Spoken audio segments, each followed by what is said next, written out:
Mom ने भी actually उन्होंने एक फिल्म की थी किस्मत, जहाँ यू कैन से कि उस फिल्म ने उनकी किस्मत ही बदल दी, क्योंकि उसी फिल्म पे उनकी मुलाकात हुई मेरे डैड से। अच्छा। और वहीं से उनका रोमांस शुरू हुआ। तो वो एक ही फिल्म की उन्होंने, एंड दैट्स इट। लेकिन शादी करने के बाद सोचा नहीं फिल्म करने के बाद और फिल्में करने के बारे में उन्होंने? फिर उन्होंने कहा कि उनकी लाइफ इतने ड्रास्टिकली चेंज हुई उसके बाद कि उन्होंने कहा जैसे ही मुझे प्यार हुआ आपके डैड के साथ, तब मुझे कोई फिल्मों में इंटरेस्ट नहीं था। मैं बस फैमिली प्लानिंग में लग गई। तो उसके बाद उन्हें लगा ही नहीं कि मुझे और एक्टिंग करनी है या ऐसा कुछ। कि मॉम बहुत अच्छा गाती हैं, मुझे पता है। बहुत बहुत बहुत खूबसूरत गाती है। लेकिन कभी भी वो उन्होंने मतलब इसको यूज़ नहीं किया, उन्होंने कभी कोई रिकॉर्ड नहीं बनाया, कोई म्यूज़िक में फील्ड में एंटर नहीं किया। इसकी क्या वजह है? मतलब मेरी मॉम बहुत खुश है, और उस वक्त भी थी कि उन्हें एक फैमिली शुरू करनी थी, और उसी को उन्हें 100% देना था। बट मॉम स्पिरिचुअल भी हैं, बहुत स्पिरिचुअल है। और हम हर साल गणपति भी रखते हैं घर पे। तो वो मेरी मासी भी, हम एक्चुअली काफ़ी नज़दीक रहते हैं एक दूसरे के, सेम सोसाइटी में रहते हैं। तो गणपति जो है अभी आई थिंक 52 इयर्स से है हमारे घर में। तो उस तरह से, और एंड डेफिनेटली जो है भगवान में बिलीव करते हैं, खुद को बहुत ब्लेस्ड मानते हैं। आपका अपनी मम्मी के साथ एक स्पेशल रिलेशनशिप है। नॉर्मली माँ और बेटी का जो रिश्ता है वो थोड़ा सा तनाव वाला रिश्ता होता है, वो आपस में झगड़ते रहते हैं, एक दूसरे को डांटना ये वो। क्या ऐसा है कुछ कि बिल्कुल बहुत ही काम और बहुत ही सुलझा हुआ? वो तनाव वाला फेज हमारा भी था। हाँ। पर अभी काम हो गया है। और मेरी मॉम एक्चुअली हमेशा से मेरी बेस्ट फ्रेंड रही है। और वो कभी नहीं बदलेगा। कभी कभार तो मुझे मॉम से कहना होता है कि प्लीज़ मेरी मॉम की तरह बिहेव करो ना, प्लीज़ प्लीज़ प्लीज़। तो मॉम कहती है ओके। और ब्रदर के साथ कैसा रिश्ता है आपके भाई के साथ? सिद्धांत के साथ कैसा रिश्ता है? मेरे भाई भी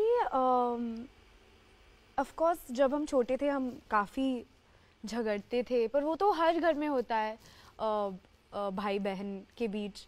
पर अभी हम फ्रेंड्स हैं,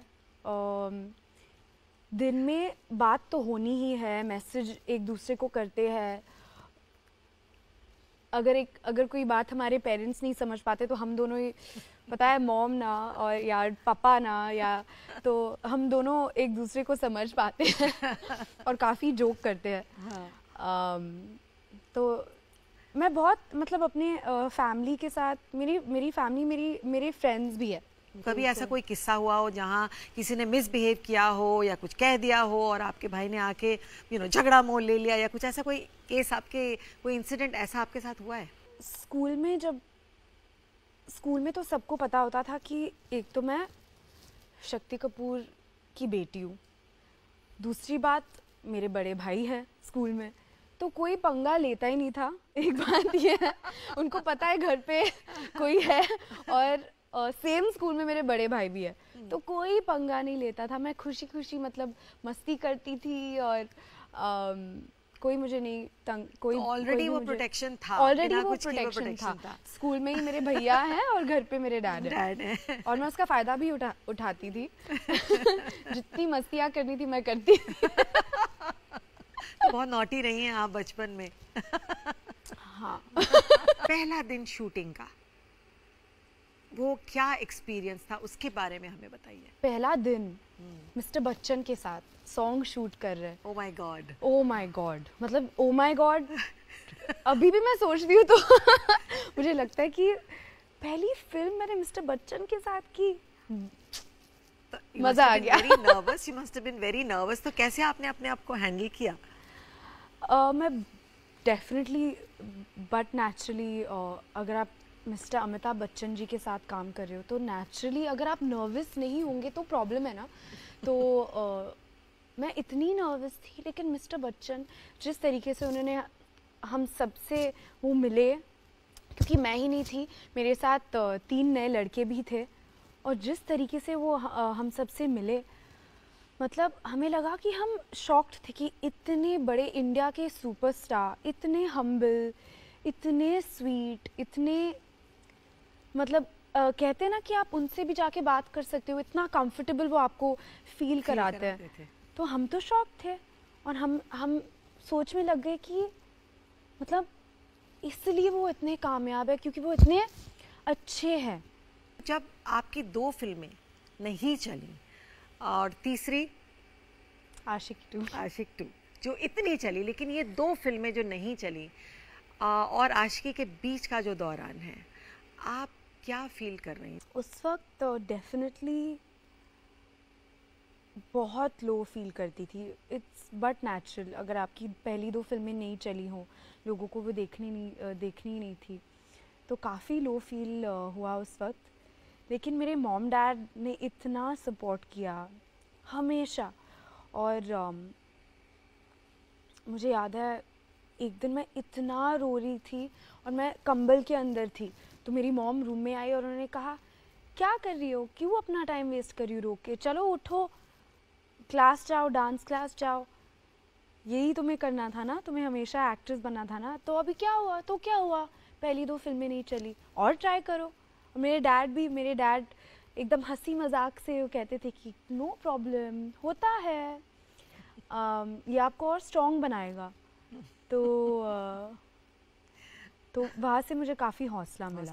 और मेरे डैड के बारे में तो डेफिनेटली वो बहुत बिज़ी रहते थे, तो वक्त थोड़ा कम मिलता था उनके साथ, तो हम सब ने डिसाइड किया काफ़ी जल्द, जब मैं छोटी थी, कि चलो हम भी डैड के साथ शूटिंग पे चले जाएंगे। जो भी शूट वो करते थे आउटडोर, तो मैं, मेरी मॉम, मेरे भैया, हम सब जाते थे, और उनके आउटडोर के टाइम डैड शूट करते थे, हम छुट्टियाँ मनाते थे, और उनके फ्री डेज, ऑफ डे जब भी होता था वो हमारे साथ बिताते थे। पर जी इतना मतलब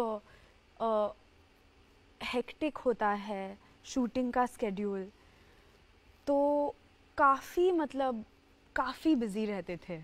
अच्छा, ये बताइए कि आपके डैड का फेवरेट रोल आपके मन में कौन सा? इतनी सारी फिल्में उन्होंने की, लेकिन कौन सा ऐसा रोल है जो आप भुला नहीं पाई आज तक? हाँ, मेरा फेवरेट है हाँ, क्राइम मास्टर गोगो, अंदाज अपना अपना। ओके, से डेफिनेटली कोई लाइनें याद हैं? सॉरी, कोई लाइनें याद है डैड की? शक्ति जी की कोई लाइन याद है? इतने पॉपुलर है वो किरण। हाँ, तो बोलिए ना। आंखें निकाल के गोटियां खेलूंगा। नहीं, ऐसे बोलिए जैसे वो बोलते हैं। मैं तो कोशिश भी नहीं कर सकती उनके अंदाज में बोलने की, बिल्कुल नहीं। जिस तरीके से वो करते, आंखें यूं बड़ी छोटी करके, यूं मतलब कोई उनकी तरह नहीं कर सकता। लेकिन उनके 2-3 जो कलम थे वो बहुत फेमस से हो गए थे, हर कोई वो बोलता था।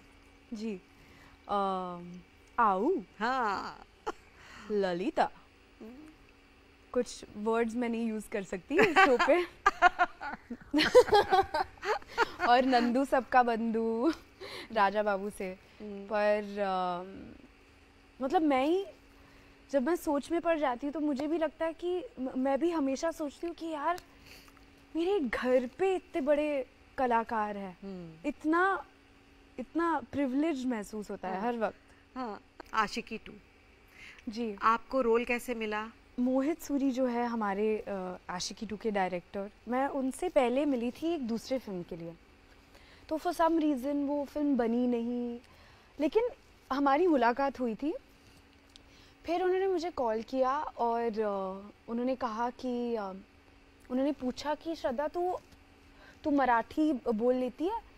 तो मैंने कहा हाँ, मैं तो हाफ महाराष्ट्रन हूँ, मैं हाफ महाराष्ट्रन हाफ पंजाबी हूँ, मराठी बोल लेती हूँ।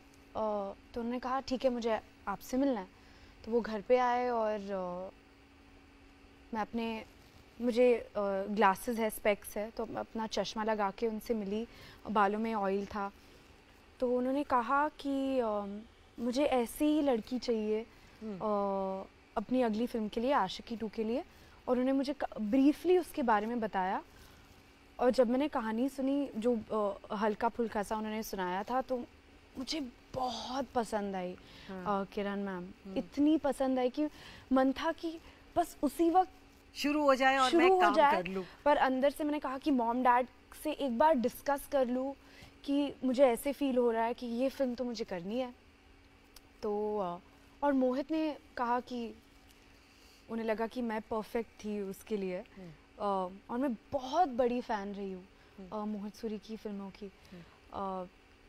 तो आप तो डांस आपने किया होगा डेफिनेटली अपने रूम में जब ये रोल आपको मिला। अरे डांस मतलब चिल्लाने लगी, और जब सब कुछ फाइनलाइज हुआ कि ये फिल्म हो रहा है और शूट होने वाली है, तो मैं इतनी खुश थी क्योंकि कहानी इतनी खूबसूरत थी, बहुत खूबसूरत, और किरदार जो कैरेक्टर था, म्यूजिक, गाने बिल्कुल बहुत खूबसूरत गाने थे, और रोल भी इतना कमाल का था।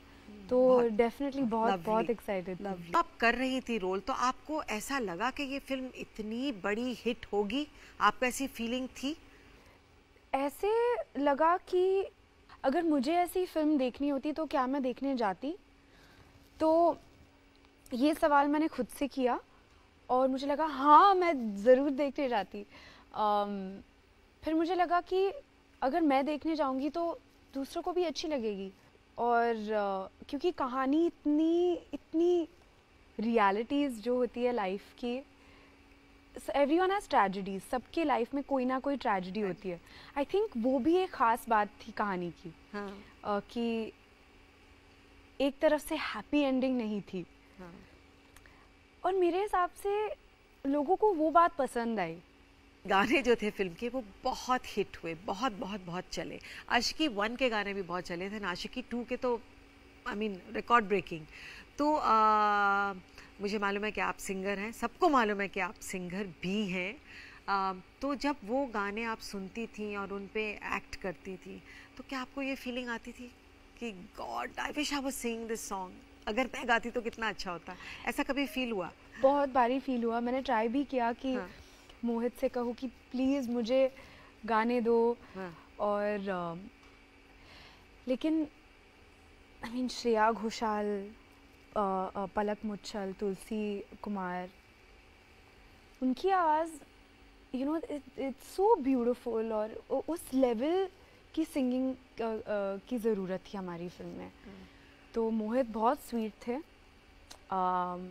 उन्होंने मुझे ये बात समझाई, और मैं तो ट्रेन सिंगर हूँ नहीं, मुझे बस शौक़ है। फिर उन्होंने मुझे एक विलन में मौका दिया। उन्होंने कहा कि तुझे गाना गाना था ना, अभी गा इस फिल्म में। अच्छा ये बताइए कि जब आप बच्ची थी, छोटी सी, तब आपको शौक था एक्टिंग का? आपने सोचा था कि इसी लाइन में मैं बड़ी होके एक एक्ट्रेस बनूंगी और इतनी शोहरत हासिल करूंगी?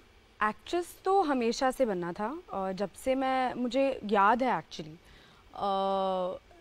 मैं अपने रूम में, अपने मॉम और डैड के रूम में, एक्चुअली किसी भी रूम में अगर आईना होता था तो मैं उसके सामने जाती थी और डांस करने लगती थी। म्यूज़िक बजता था, म्यूज़िक के साथ, म्यूज़िक के बिना, अपने आप को देख के, एक्सप्रेशंस बना के खुद को एंटरटेन करती थी। तो मुझे बस वही चाहिए था जब मैं छोटी थी। लेकिन बचपन में आपने किसी फिल्म में काम नहीं किया? मतलब नॉर्मली ये होता है कि फिल्म लाइन को बिलोंग करें अगर आपके पेरेंट्स हों और इतना शौक हो अगर एक्टिंग का, और हर जगह पे आप नेचुरली लोगों के सामने भी थोड़ा बहुत परफॉर्म करती होंगी, लेकिन ऐसे कभी कोई मौका नहीं आया कि किसी ने कहा हो कि अरे बहुत अच्छा डांस करती है, बहुत अच्छा एक्टिंग करती है, इसको हम अपनी फिल्म में एक चाइल्ड आर्टिस्ट की तरह लेना चाहते हैं? उस टाइम पे ऐसी कोई ऑफ़र नहीं आई कि एज अ चाइल्ड आर्टिस्ट कोई फिल्म में कास्ट हो जाओ, या ऐसी कोई ऑफ़र नहीं आई थी। पर अगर आई होती तो मैं बहुत एक्साइटेड होती, मुझे ये पता है। मॉम करने देती? I don't know actually, may be शायद समर हॉलीडेज में करने देती। मतलब फिल्म आपके हिसाब से बनानी पड़ती तब तो। I think so. एनीवे, पढ़ाई में आप अच्छी रहीं। आप बॉस्टन गई यूनिवर्सिटी, बॉस्टन यूनिवर्सिटी में आप क्या पढ़ने गई थी? एक्चुअली किरण जी, क्या है कि पढ़ाई में ना कभी कभी मैं अच्छे मार्क्स लाती थी, कभी कभी इतने अच्छे मार्क्स नहीं लाती थी, तो वो काफ़ी डिपेंडेबल था। मुझे याद है कि जब मैं first standard, actually first standard, second, third, six standard तक मतलब काफ़ी अच्छे मार्क्स लाती थी। उसके बाद फ्लक्चुएट होता था, कभी अच्छे मार्क्स, कभी इतने अच्छे मार्क्स नहीं। फिर उसके बाद मेरी स्कूलिंग मैं जमनाबाई में थी, जो एक ICSE स्कूल है। उसके बाद 9th स्टैंडर्ड में मेरे मॉम डैड ने मुझे एक इंटरनेशनल स्कूल में शिफ्ट किया, अमेरिकन स्कूल ऑफ बॉम्बे, जहाँ पे ऑल ओवर इंडिया के जो बाहर से आते हैं फैमिलीज़, एक्सपैट फैमिलीज़, उनके बच्चे पढ़ते थे वहाँ पे। तो वहाँ पे मैं वापस बहुत इंटरेस्टेड हो गई स्टडीज़ में, पढ़ाई में। तो वहाँ पे मेरे मार्क्स काफ़ी अच्छे आने लगे। अच्छा, आपने स्कूल भी कहा अपना बॉस्टन यूनिवर्सिटी में, आपने अपनी स्टडीज़ भी कंप्लीट नहीं की। I think half way through आपको ये फिल्म के ऑफर आ गई थी और आप काम अपने स्टडीज़ को छोड़ के यहाँ आ गई थी। हाँ जी, पर मैं बिल्कुल किसी को ये राय नहीं दूंगी कि हाँ। आप कॉलेज से ड्रॉप आउट करें या अपनी अपनी पढ़ाई को छोड़े, बिल्कुल नहीं। अगर मैं रिवाइंड करती तो मैं भी शायद कॉलेज ख़त्म करके ही फिल्मों में आती। तो जब आप अपनी पढ़ाई छोड़ के यहाँ वापस आ गई, तो शक्ति जी का और आपकी मॉम का क्या रिएक्शन था? उन्होंने, मतलब जब मैं वापस आई, ऐसे मेरे दिमाग में नहीं था कि मैं वापस नहीं जाऊंगी। पर जब मैं आई तब फिल्मों के ऑफ़र आने शुरू हो गए। और पहले मैंने सोचा कि कॉलेज ख़त्म करके शायद जॉइन करूँगी, पर मैं इम्पेशेंट हो गई फिर। और मैंने मॉम डैड से बात की, मैंने जो मेरे दिमाग में था, जो मेरे दिल में था कि इज़ इट ओके अगर मैं वापस कॉलेज ना जाऊँ। तो उन्होंने बस ये कहा कि अपनी दिल की सुनो, और आपको अभी जॉइन करना है तो आप जॉइन कर सकते हैं, कर सकती हैं। तो काफ़ी सपोर्टिव थे।